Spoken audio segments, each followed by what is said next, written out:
Do, do. Okay.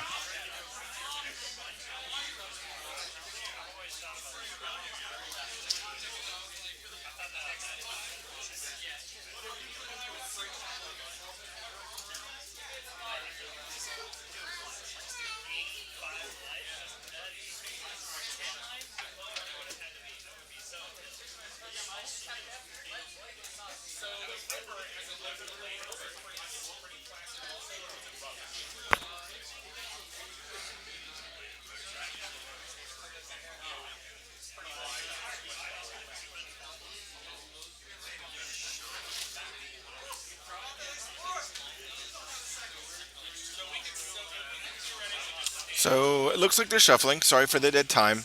Um, I'm gonna see if I can't find someone else to hop on real quick.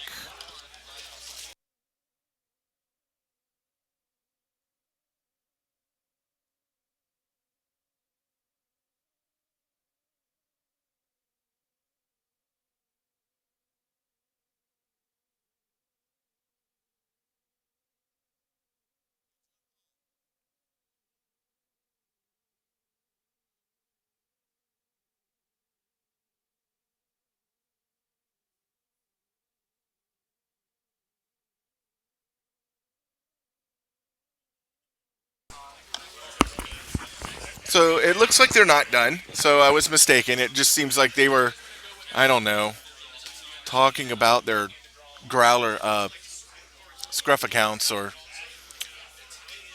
growler accounts.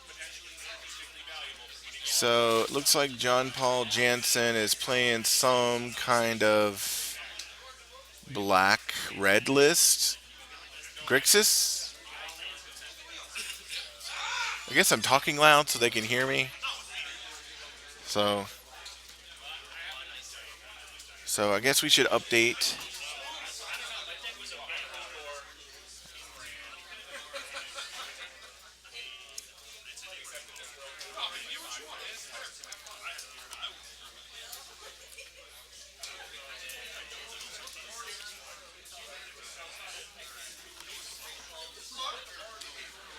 And Zach is playing mono white dumpster fire. So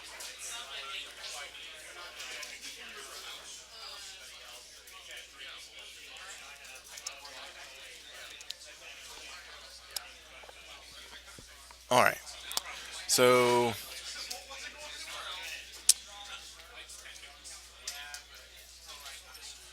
so let's see. John PJ led with Badlands to Lightning Bolts, targeting um, Dryad Arbor. And then Zach got to open with Leyline of Sanctity, which makes targeting him a little complicated.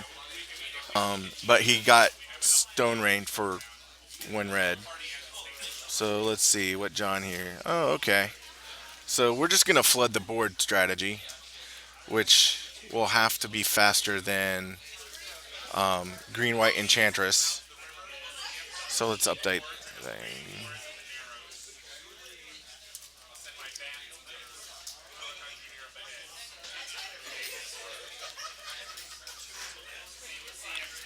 All right.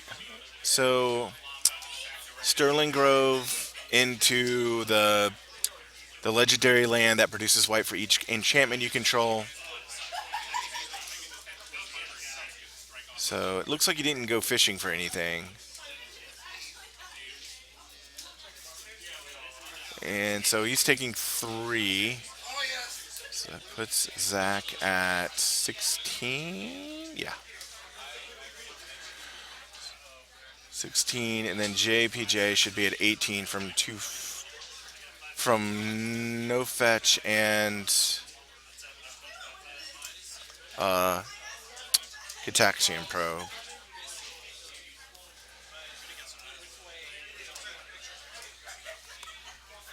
Oh, that's infect. Ooh, that's awkward. Oh no, it's not. Okay. Oh, this is cute. It saves the zero. That's terrible. All right. All right. There we go. So John Paul Jansen is using these ancient trendy Pegasus tokens to represent elementals. Zach Wilson plays, I think it's Angelic Throne or something. I know it's 2 white, 3 colorless. Whenever you cast an enchantment, put a 4/4 into play. So next turn he can tap for 1, 2, 3, 4 white. 1, 2, 3, 4, 5. So he can tap for 6 mana. Use 1 colorless to fetch up another Throne. Put Throne into play. He might just put that 1 white, 2 colorless enchantment into play where he can't be the target of spells or abilities and can't take damage or something like that. And then he just gets to attack with a 4/4 for the entirety of the game.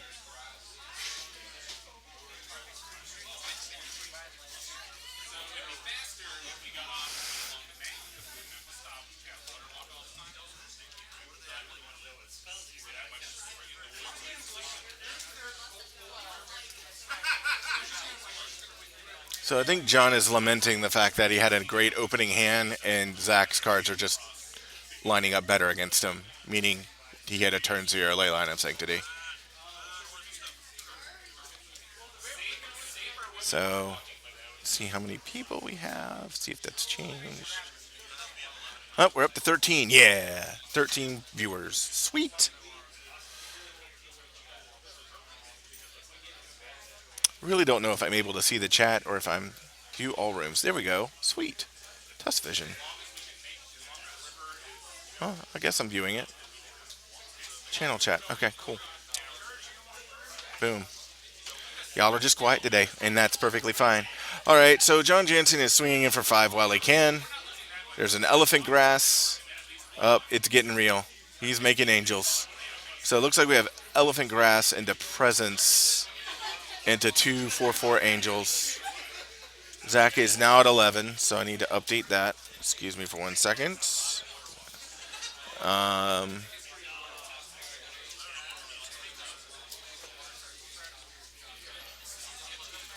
so John untaps, draws. Can't see it because he likes to flick his cards real fast.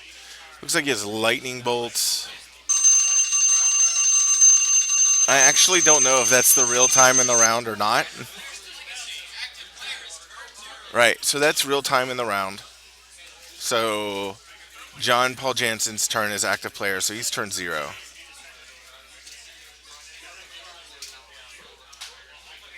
I really hope y'all can hear me. Anyway,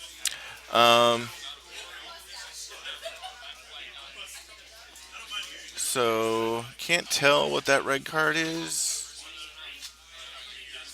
It might be one. Yep. Zach is reminding him that he has to pay tax to attack. So if you're new to and excuse me while I cough. So if you're relatively new to Legacy, the deck on the left is what's called Grixis Control. Plays a lot of low cost creatures and spells, and they kind of interact in a manner like so. That's Young Pyromancer. It says whenever you cast an instant or sorcery, you get a 1/1 elemental token into play. So he kind of gets like more spells for casting spells. Makes sense. Player on the right is playing green white Enchantress, and so this is basically a deck that is designed around casting enchantments, which is a permanent that remains in play. So, for example, Elephant Grass has a 1 green cost, has a cumulative upkeep of 1 colorless. If black creatures can attack, all other creatures, those players' controllers, I think, has to pay 2 colorless or 2 of any color in order for that creature to attack. So it's kind of disrupting people's ability, John Jansen's ability to use this token strategy in order to win the game. Zach also has other spells such as Enchantress Presence, which is 1 green, 2 colorless. Whenever you cast an enchantment spell, you get to draw a card. And then the white enchantment in the center there that looks like it has like a white arrowhead pointing towards the top of the card. I believe that's called Angelic Throne or Throne of Angels, something along those lines. Basically, it's 2 white, 3 colorless. Whenever you cast an enchantment spell, you get a 4/4 flying creature.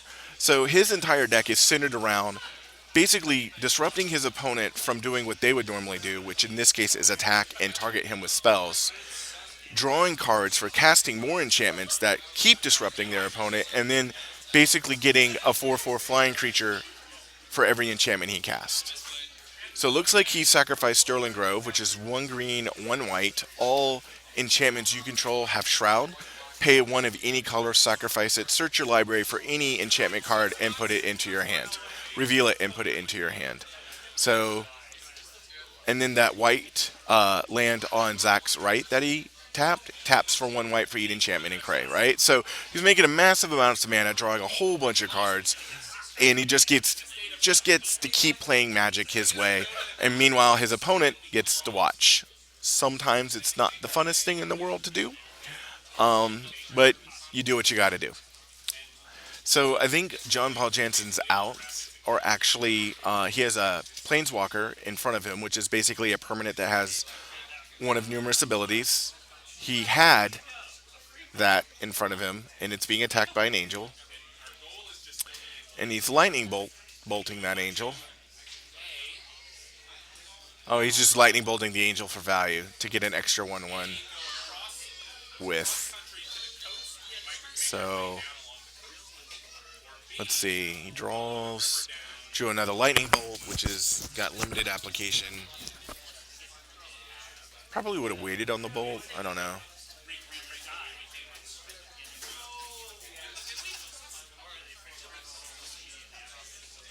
So John Jansen has a spell in his hand that's 1 red and X, and he can choose a color, and he'll deal X damage to all creatures of that color.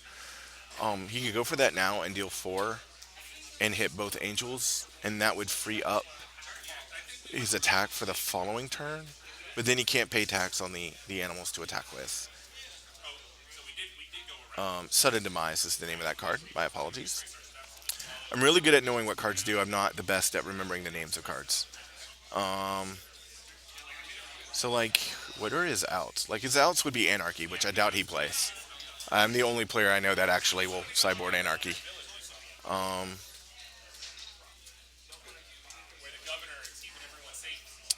so, what are you going to do, John Jansen? See, you're at 14, so let's update that. 1, 2, 3, 4. Save.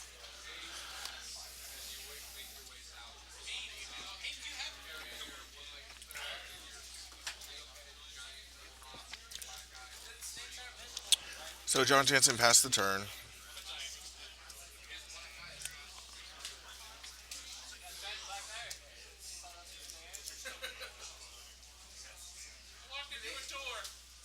Can't tell what Zach drew, but he's floating 1, 2, 3, 4, 5, 6 mana. Puts down an Enchantress Presence, gets to draw a card off that. Gets another Angel. That has Summoning Sickness. For the record, that is. Forget the name of that guy. He's from WWF, like old school wrestling. So he moves into attack. He's attacking John Jay for 8. Because those wrestlers, which is represent 4/4 angels.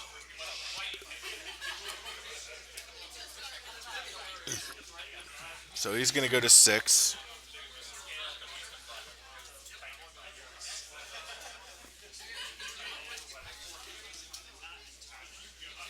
So we're now on John Jansen's turn 4. He's going to set a demise for like infinite amount of damage.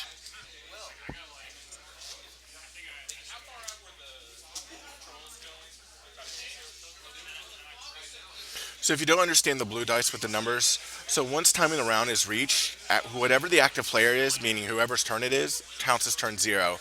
And then from 0 to 5, you have 5 turns to complete the game. So John Jansen on his turn wiped Angels, passed it back to Zach. It's Zach's upkeep. He refusing to play.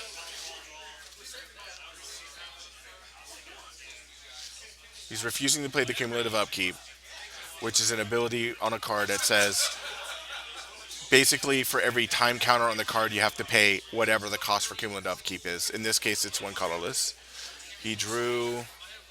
Can't tell what he drew, but he's casting it. So he drew another Elephant Grass. So he's going to get a